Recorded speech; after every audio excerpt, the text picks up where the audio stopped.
whether that was in South America over multiple countries, in Iran, whether that was dealing with the Vietnam War and what took place in Vietnam, how in Vietnam there was a war that was going on that unfortunately helped assist in the invasion of Cambodia based on the US's involvement in Vietnam and what that translated out to be. And also with the CIA going into Afghanistan at the time in 1979, where they trained the Mujahideen and they supplied arms to them. The US State Department cables, 1978 was a very interesting period. These cables have come through the State Department system into National Archives, and we have sucked them all out and put them into our system, where we now have more than 2 million cables in the collection, all indexed. So 1978, very interesting time period. We have deliberately released all 400,000 at once to everyone. So no one's had an opportunity to cherry pick, and we haven't done that either. What we have done is identified broad areas which are very interesting. For example, 1978 actually set in progress many of the regional elements, the geopolitical elements that are playing out today. For example, 1978 was the beginning of the Iranian Revolution. It wasn't until 1979 that it succeeded, but the push against the Shah started in 1978 with demonstrations and killings in response. Similarly, Nicaragua, in 1978, the Sandinista movement started in its popular form as a result of a killing of a newspaper editor, and was complete within 2 years. Afghanistan. The war period in Afghanistan began in 1978 and hasn't stopped since. It was the Soviet-friendly government came in 1978, the assassination of the previous president, the arrival of Soviet special forces towards the end of the year. 1978 saw the Vietnamese invasion of Cambodia. And while you might think, oh, well, that just concerns Vietnam and Cambodia, no, this is an important consequence of the Vietnam War and how Cambodia was used and became a Chinese and American proxy in relation to Vietnam. So China, the UK, US supported Cambodia against the Vietnamese. The Vietnamese prevailed, but the conflict also led to a finalization of what had started under Kissinger's rapprochement with China, a decisive move to configure China against the Soviet Union and onto the US side of the Cold War conflict. And this war with Vietnam is something that facilitated Brzezinski's visit to China and the eventual normalization of relations which occurred shortly after. When it comes to Afghanistan, Zbigniew Brzezinski, in an interview with a French newspaper, talked about the arming of the Mujahideen, of Osama bin Laden and others, saying, what's a few riled up Muslims? It was Brzezinski's, the moment of history that Brzezinski is the proudest of, is in fact Afghanistan. And creating a Vietnam for the Soviet Union in Afghanistan by arming the Mujahideen and bin Laden. So that the Soviets would have their own quagmire. So the Soviets would have their own quagmire, which they did. And that started 1978. Through Henry Kissinger, and pretty much enabled the modern-day Taliban to become who they ended up becoming in order to fight a proxy war with Russia at the time, to keep Russia busy in a proxy war. Unfortunately, a lot of people see that that might be a similar situation that is taking place with Russia and Ukraine at the current moment. But getting back onto Iran, Iran had multiple regime changes from 53 to the last Shah of Iran that took over after Mossadegh got put out of his position. And I think this plays a very pivotal, important part to know about.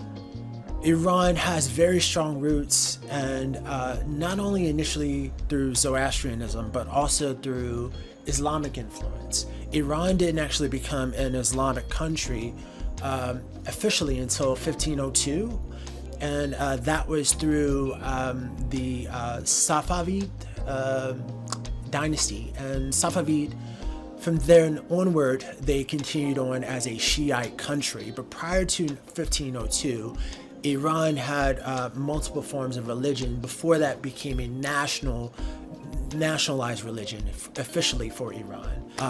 And I think that's a very pivotal thing to point out, because it's hard to ignore that Iran did have an Islamic influence for a very long time. So that's something to bear in mind for the Iranian people, to try to factor in, sort of to rationalize whether Iran is okay as an Islamic country, or whether that's a good or a bad thing. That there is a history that it's been present in the country for over 500 years, and it hasn't initially affected the country in a very negative way. I think the biggest struggle as of late, as of modern times, from the Persian Empire to the 21st century, which during the 21st century people tend to refer to Iran as Iran, just rather not Persia, but Iran as of the 20th century. It's just the fact that Iran has been exploited for a very long time, and that's from BP, the Anglo-Persian War that was taking place before British Petroleum took over with the name change. But the Anglo-Iranian oil company, before it became BP, Iran has been facing exploitation for a very long time. And every time Iran tried to independence itself and nationalize its oil, it became a problem for the US and for Great Britain and their sovereignty of them having a foothold and imprint in the Middle East and in your country. So in other words, what I'm trying to say is, at some point, if you ask for outside help, you are going to be at the detriment of whoever you're asking for help from an oppressor. You will be oppressed. And that has taken place also in my home country, within Africa, with the US, with Britain, with France, and their foothold in Africa, and how they've exploited that, and they refuse to leave and allow these countries to operate underneath their own sovereignty without there being some sort of influence taking place. That can go up to the latest, what happened with Libya involving Gaddafi, and Gaddafi wanting to use African currency, use his own dinar, and instead of being underneath the American petrodollar, he wanted to do gold-backed standard for Africa. And it was one of the only opportunities Africa potentially could have found themselves being able to rise up underneath its own economic independence and be able to develop itself.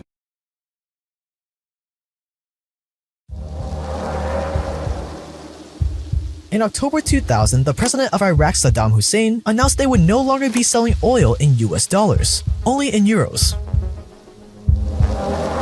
Which on the surface is an innocent change. What's the big deal? The big deal is that Iraq has the 5th largest petroleum reserves in the world, and in the 2000s it had become the world's 5th largest oil producer. So when Hussein decided to start selling oil in euros instead of dollars, the US wasn't too happy. By February 2003, he has sold over 3 billion barrels of oil for 26 billion euros. A month later, the US invaded Iraq. My fellow citizens, at this hour, American and coalition forces are in the early stages of military operations to disarm Iraq, to free its people, and to defend the world from grave danger. In an operation ironically called Operation Iraqi Freedom. They overthrew Saddam, and by June, just 4 months later, the country was back to selling oil in dollars.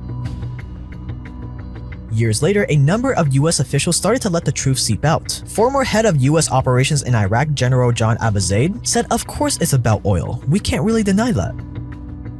Former Fed Chairman Alan Greenspan wrote in his memoir that, quote, "I'm saddened that it's politically inconvenient to acknowledge what everyone knows. The Iraq War is largely about oil," end quote. And former Defense Secretary Chuck Hagel said the same in 2007. Quote, "People say we're not fighting for oil. Of course we are," end quote. Venezuela, 2002. Coincidentally, Venezuela also has large oil reserves. In fact, they have the largest proven oil reserves in the world. At the time, Hugo Chavez was in charge of Venezuela as the dictator president. But Chavez, a die-hard anti-American leader, was about to make the same grave mistake that Saddam Hussein made. He planned to start selling oil for euros instead of the mighty American dollar. Well, we can't have that now, can we? So in 2002, the US backed a coup against Chavez, which ultimately failed, but it crippled the country and its economy. Empires are built on oil. Yet despite having the largest oil reserves in the world, today Venezuela is one of the poorest economies in the world. Do other factors play into that? Many. We've talked about a few of them on this channel before. But going against the US is probably a big no-no. Libya, 2009.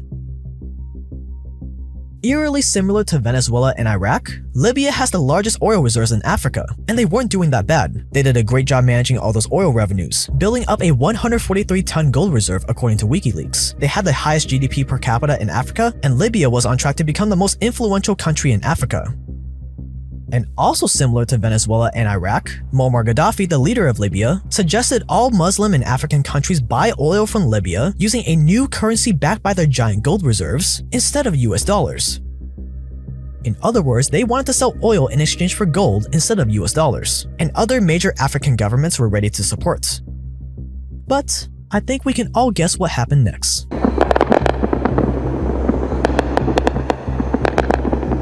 NATO led a military coalition into Libya in the name of freedom, of course, and on August 20th, 2011, Muammar Gaddafi was executed by Libyan militias, backed by US drone strikes. Years later, it was discovered in Hillary Clinton's emails that NATO really wanted to overthrow Gaddafi's government, mainly because of this plan for an African gold-backed currency, supported by Libya's oil reserves. This was Libya before, and this is Libya today. A failed state with widespread poverty and an ongoing civil war. Why? Because each of these countries tried to break away from using the dollar as payment for their oil, and each of them faced the consequences of America's wrath.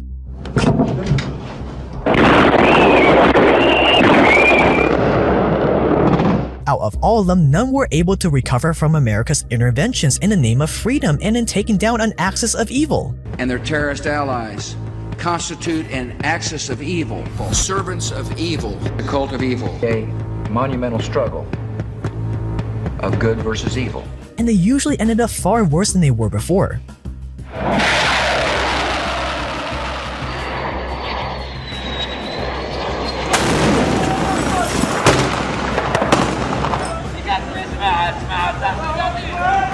All these countries had problems, but all of these countries had huge economic potential despite their dictator leaders. But as soon as they moved away from selling oil in dollars, the US swooped in and quickly put an end to the party. And they're not alone.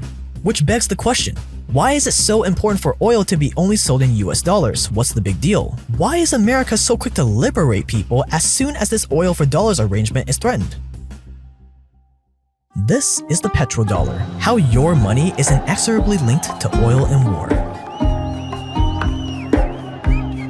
Hey guys, if you want to watch more clips, click here. And if you want to watch the full podcast, click right here.